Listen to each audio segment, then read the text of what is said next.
Trenerį sveikinu visų pirma šiandieną su antra pasiekta pergalė ketvirtfinalio serijos rungtynėse prieš Jurbarko komandą.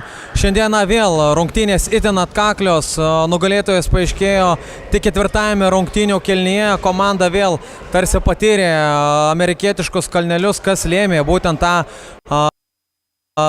kiekybinį komandos duobę būtent trečio kėlinio metu. Tai, sakykime, čia jau ne tik trečio kėlinio metu, aš apskritai sakyčiau, jeigu taip išmetus tas pirmas rungtynės, kur tokios buvo išskirtinės, tai šitos dvi labai panašios. Kontaktas, mes kai neįeinam į pozicijas, normalu, kad tada nesusikūrėm ir gerų metimų, kas leidžia jiem atakuoti greičiau, ar tai po mūsų klaidos, ar tai po mūsų nekokybiško metimo. Tai mums tikrai reikia skirti didelį dėmesį, kad mes turėtume tas kokybiškesnės atakas. Trenerė, būtent pats užsiminėte apie tą didesnį fiziškumą, kuriuo gal varžovai išmuša iš jūsų žaidimo stiliaus.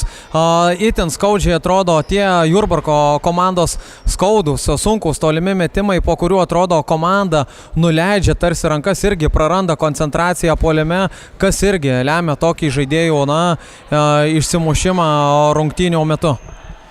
Tai vėlgi, kaip ir sakot, būna tikrai tų atkarpų, kur mes pametam tą ritmą ir norėtųsi, kad tas mentalitetas visą laiką būtų į sekančią ataką, ar tai bebūtų puolimas ar gynyba, tik tais taip atkrintamosiose gali, kaip sakyt, pasidaryti sėkmingesnės atkarpas, kad nesubirėtume po kažkokių tai sunkių epizodų.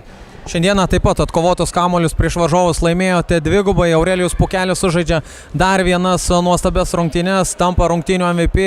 Kaip vertinat komandos lyderio žaidimą būtent svarbiausiomis rungtynių akimirkomis ir būtent tas jo užsivedimas, atrodo, komandą atitempė į pergalę?